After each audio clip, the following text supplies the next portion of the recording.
Hey, Julie, thanks for coming in studio today. It's good to see you. Good to see you.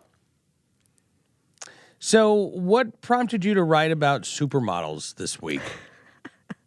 They're my people. No, I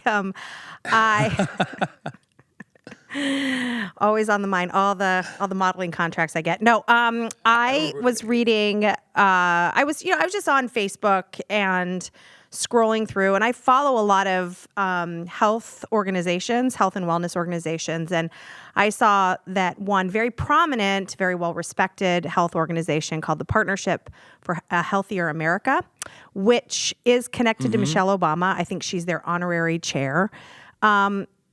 Announced that Cindy Crawford was going to be their, I think, keynote speaker at this big event that they're having in Washington, D.C. Again, these are this is an organization dedicated to anti-obesity efforts among children. And so they had invited Cindy Crawford to speak about, actually she is going to be speaking about the impact of celebrities on health and wellness. And it kind of enraged me because it frustrates me so much. I know, surprise. So I calmly read it. No, it is irritating to me as someone who, tries to follow these issues and is very concerned about the impact of celebrities on health and wellness in this country and the influence that these people have. I mean, Gwyneth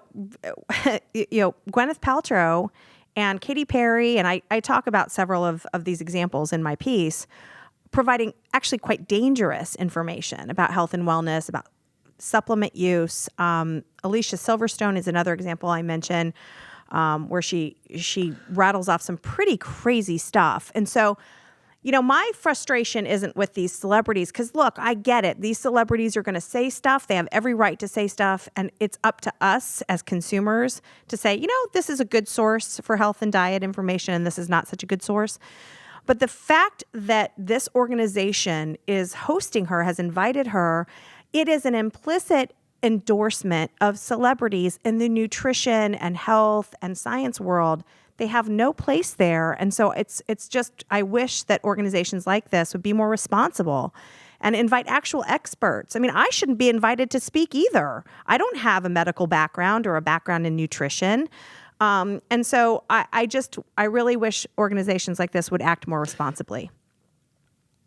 Okay, so, and I don't know the answer to this question, but are there going to be other speakers? Yes. At this event? Yes. Will there be people who are medical professionals Yes. there? Okay, so is this an example, Julie, of Yes. I guess the convention version of clickbait headlines, right? Like, yeah, go see Cindy Crawford, click, and then you go to see Cindy Crawford, and then you get other information from medical professionals if you stick around, which you may not stick around. Yeah. I'm with you, and I see your point, but I also see this as, if it was come see Dr. Schmagoykin, right? I just don't know that you'd get the crowd. Dr. Schmagoykin, I love him. Dr. Schmagoykin is actually a huge star in the nutrition world. No, I'm kidding. I get your point. I understand, and they can further their message by inviting her, getting press in the room, getting other people, bloggers are going to take more of an interest. And maybe those people will stick around for the 3 or 4 panels that follow where there's actual experts talk. I get it. I understand that. But I think we are at a point in this country where there is so much bad information, so many non-authorities, non-experts, Tom Nichols wrote this new book, The Death of Expertise, right? And this is exactly what I'm talking about, where you have non-experts talking about very complicated issues. I mean, let's invite. Okay, go ahead. But hang on here, and so yesterday, Media Matters chided me for talking about the opioid epidemic. And I've been told on Twitter today that I should sort of stay in my lane, right? Just talk about guns. So I feel a little like Cindy Crawford. That's a sentence I never thought that I would say, Julie Gunlock. But, look, I'm not an expert in the opioid epidemic, but I see what's happening, and it horrifies me.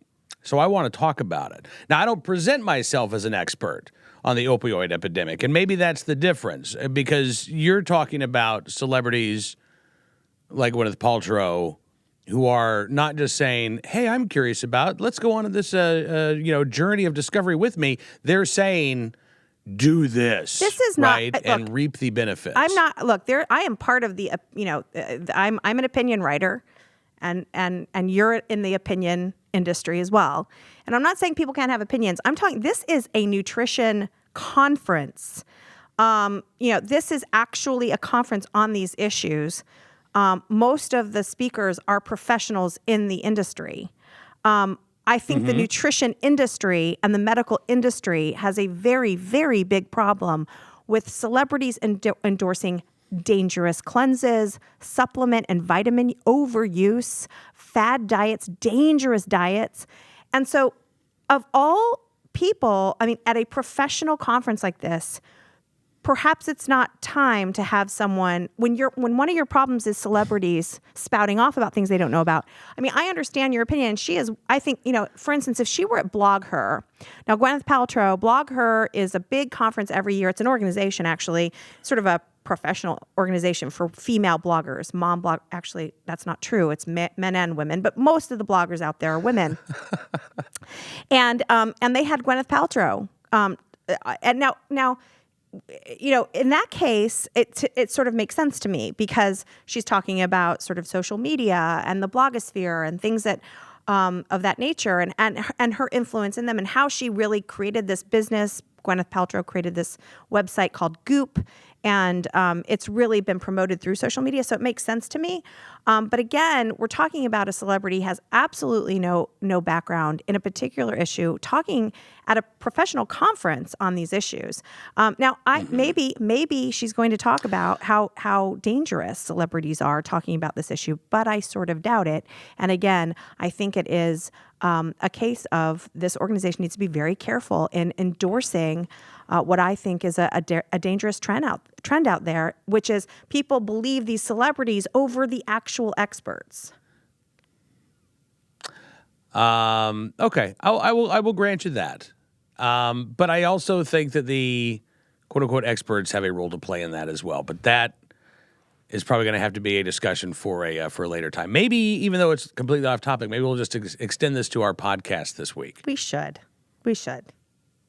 Okay. Which I think we're shaking things up. By the way, I think we're recording at our new time this week. I think Don't so. forget. I won't. And I think we're going to do, and should we tell people why it's a new time? Because it's really awkward having a Chardonnay yes, we at should. 8 a.m. So if you haven't tuned in, by the way, Julie and I do a podcast, try to do it every week. Sometimes life gets in the way, called the Bespoke Parenting Hour, where we talk a lot about like the free-range kid stuff and the crazy stories about our own kids. And we've been doing this really early in the morning. Right, Julie? Right. It's hard to get going sometimes. And we want to be able to relax and unwind and have a drink. And as I just said, be a little more casual. It's awkward to have a Chardonnay at 8 a.m. My husband would think that's very strange. So yeah, can't even. I mean, it's hard to get away with those champagne cocktails on a weekday. Right, it's tough. Yeah, the peach Bellinis and whatnot. Well, listen, I am looking forward to the hopefully new and improved and slightly more casual and fun Bespoke Parenting Hour. Even more fun. Yes. Not that it hasn't been fun already, but do appreciate seeing you today. Thank you very much for your time. Thanks for having me. Julie Gunlock with the Independent Women's Forum. Join us here on Cam & Company.